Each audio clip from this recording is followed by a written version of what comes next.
এখনই আমাদের চ্যানেলটিতে সাবস্ক্রাইব করুন এবং নতুন নতুন ভিডিও আপডেট সবার আগে পেতে এখনই বেল বাটনটিতে ক্লিক করুন।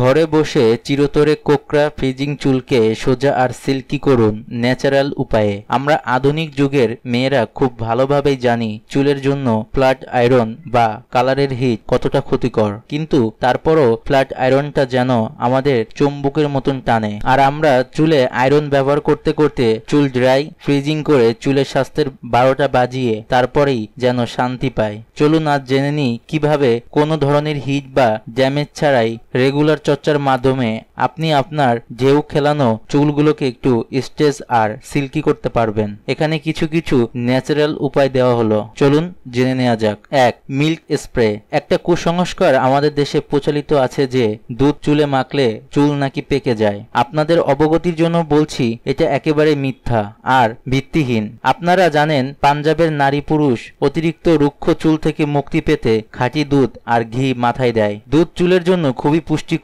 আর ভালো মানের কন্ডিশনার। এর রেগুলার ব্যবহারে চুলের রুক্ষতা দূর করে, ফ্রিজি ভাব কমায় আর আস্তে আস্তে চুলের ঢেউ কমিয়ে আনে। কি কি লাগবে? 1 কাপ দুধ কাঁচা বা ফোটানো, 1 কাপ পানি ও একটি স্প্রে বোতল। নিউ মার্কেট বা গাউসিয়াতে পেয়ে যাবেন। কি করবেন? দুধ আর পানি স্প্রে বোতলের ভেতরে ঢালুন, তারপর ঝাঁকিয়ে মেশান। পুরো চুলে স্প্রে করুন। চুলে মিশ্রণটি 2 ঘন্টা রাখুন। মাইলন শ্যাম্পু দিয়ে মিশ্রণটি ধুয়ে ফেলুন। 2. নারিকেলের দুধের স্প্রে।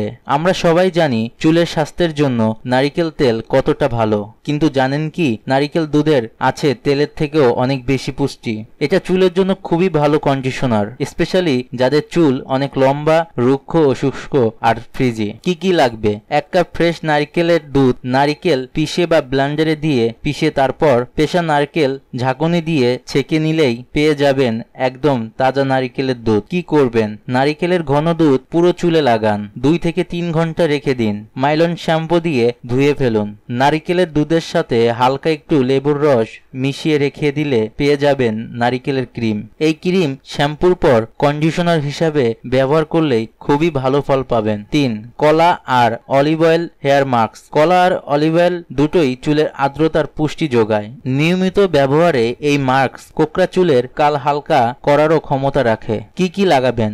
2টো পাকা কলা ও 2 চা চামচ এক্সট্রা ভার্জিন অলিভ অয়েল। কি করবেন? একটা বাটিতে কলা আর অলিভ অয়েল মিশিয়ে স্মুথ পেস্ট তৈরি করুন। পুরো চুলে মিশ্রণটি লাগিয়ে একটা শাওয়ার ক্যাপ পরে ফেলুন। 2 থেকে 3 ঘন্টা পর শ্যাম্পু করুন। 4. Castor oil. জি হ্যাঁ, ক্যাস্টর অয়েল পারে কোকড়া চুলকে সিল্কি আর সোজা করতে। কি কি লাগাবেন? শুধু আপনার চুলের হেলথ অনুযায়ী খাঁটি ক্যাস্টর অয়েল, অন্য কোনো তেল মিশাবেন না। কি করবেন? ক্যাস্টর অয়েল হালকা গরম করে চুলে আর স্কাল্পে লাগান। 2 থেকে 3 ঘন্টা পর ধুয়ে ফেলুন। শুধু ক্যাস্টর অয়েল একবার ধুলে চুল থেকে নাও যেতে পারে, সেক্ষেত্রে নিজের প্রয়োজন বুঝে শ্যাম্পু করুন। এই রেসিপিগুলোই আমি আজ পর্যন্ত ব্যবহার করেছি এবং বলেই বাহুল্য বেশ ভালো ফল পেয়েছি।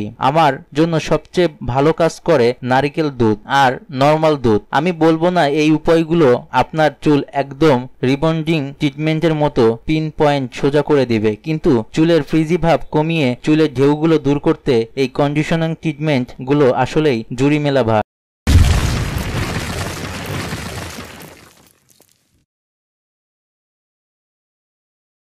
এখনই আমাদের চ্যানেলটিতে সাবস্ক্রাইব করুন এবং নতুন নতুন ভিডিও আপডেট সবার আগে পেতে এখনই বেল বাটনটিতে ক্লিক করুন।